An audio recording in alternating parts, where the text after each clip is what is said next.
Hi to everyone, how are you? How is your paddle? Your paddle is improving or maybe not?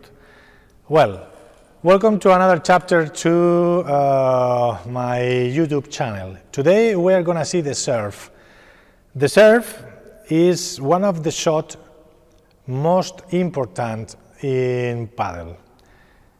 Why? Well, it's true. There are many shots that also they are very important, but the serve is the shot that you are gonna make it with not pressure. You are gonna let your ball in front of you to make the shot. It's very important to try to have a serve to get you the option to go to the net and try to make your first volley or bandeja as easy as you can, but depending of the kind of your serve, depending of the dangerous of your serve, you will have the return of the opponent easy or difficult.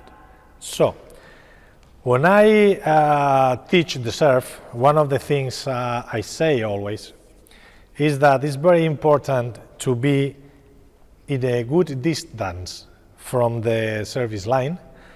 Try to put the ball in front of you, the head of the racket more or less in the same level of your shoulder, and try to put the ball exactly in the same in the point where you are going to hit the ball. For example, when I make the serve, I have to take my racket where I told you, the ball in front of me, and try to make a movement like this. Like if you cut a tree. That is an example that is working a lot for me when I explain the serve. If you put the ball in front of you and make this movement, the thing you get is one ball that have a slice and a speed. Why? Because when I hit the ball in front of me and I use forehand grip, I hit the ball in front of me with the face of the racket like this, and I hit the ball in the middle of the ball. And with this kind of hit, and the racket follows the ball, and my body goes behind the ball, with that things, I have a good serve. And I can, well, that ball I miss. That ball is with a slice, and it's fast because my face of the racket is like this. When you hit the serve and you put this part of the racket enough behind of the ball blow up, and it's very difficult to control the ball. Also, if when you are going to hit the ball and you break your wrist, the ball, in my case that I'm a forehand right-handed, if I break my wrist like this, the ball is gonna make this movement in the air or on the air. And if I want to put the ball in the T zone, it's gonna be in the other side, so it will be fall. And if I want to put the ball in the side glass, it's gonna be very difficult because the ball is going to be like this, and in the last moment, it's gonna move to my right side. So it will be very difficult to put the ball in the glass side.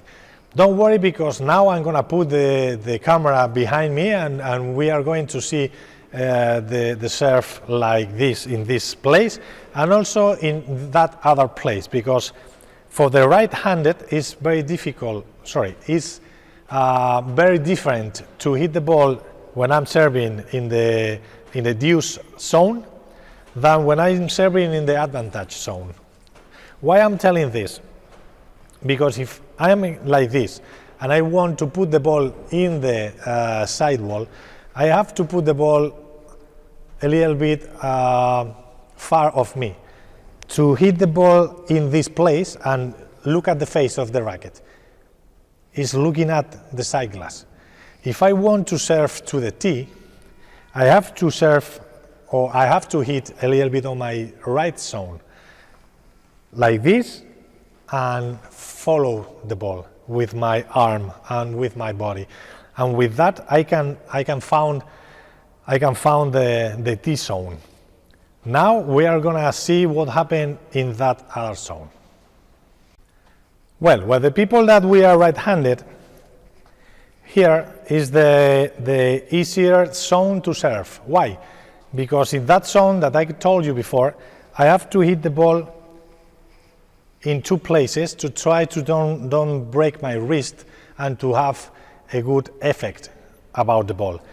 Here, usually all the right-handed break a little bit the wrist, and we get the side wall very easy, because I like you can see, or like you will see with the camera behind me, we can hit the ball like this, break a little bit the wrist, and the ball is gonna be this movement to the right, and to look at or to look for the side glass is gonna be easier.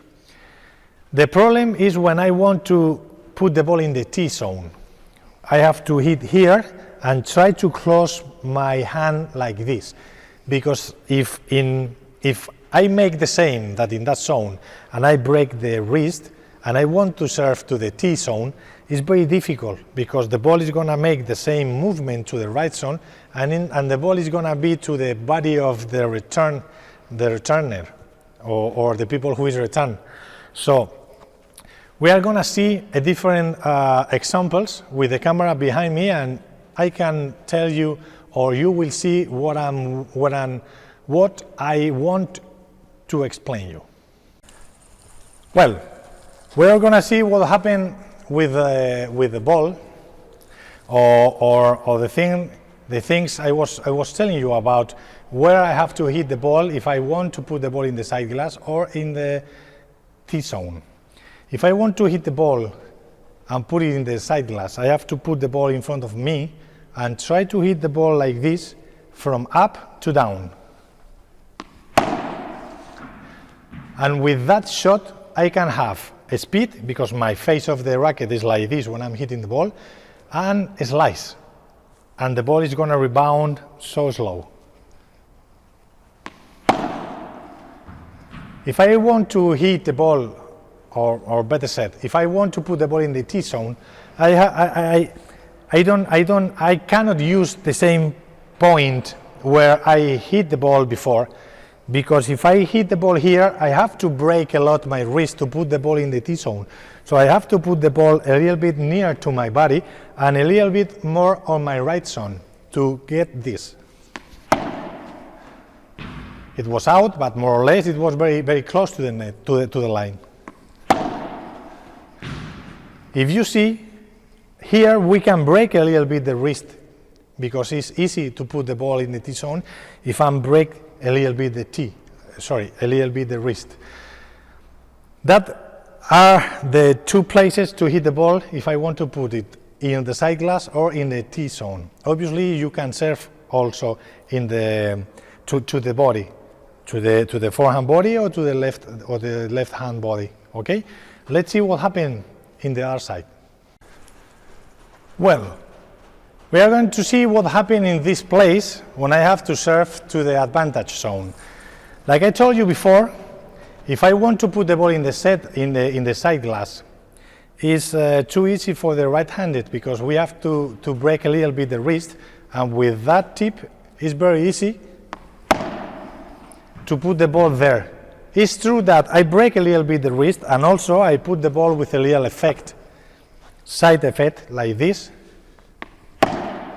and the ball, if you see, goes to the floor or to the side glass like this, and in the last moment is going to the right zone like this.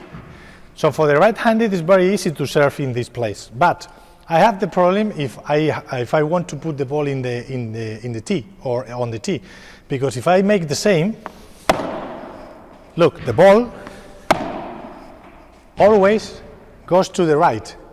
I have to hit the ball, like I said before, from up to down, and try to close my hand or your hand to the left zone like this.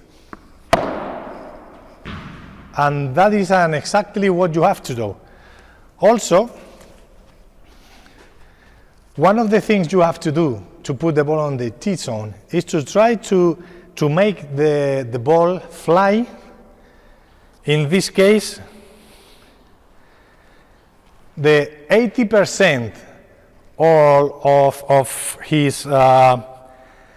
his direction or its direction has to be by the other zone, out of that field, like this.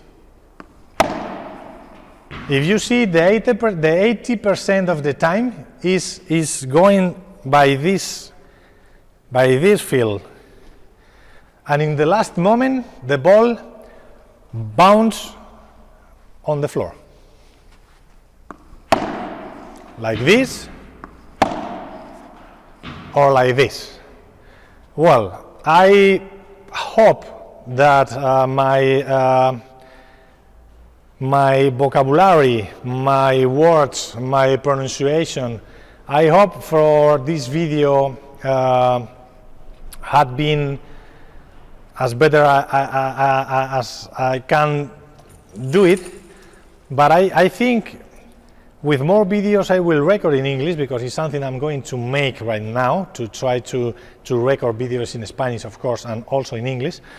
Obviously, with the time, these videos will be much better, but I think this video is more or less clear to understand what do you have to make when you are serving, and where do you have to hit, and what do you have to make with your wrist when you are serving. So I hope, really hope, that this video helps you, and tell me with your comments below of the video if everything is clear, if you understood everything, and if you want to tell me, hey Hugo, why don't you make a video about another thing, bandeja, volley, forehand volley, backhand volley, half volley, the return, forehand return, backhand return, backside, back walls, side walls, whatever you want. Write me below the video and I will try to make them in the next days. See you and take care.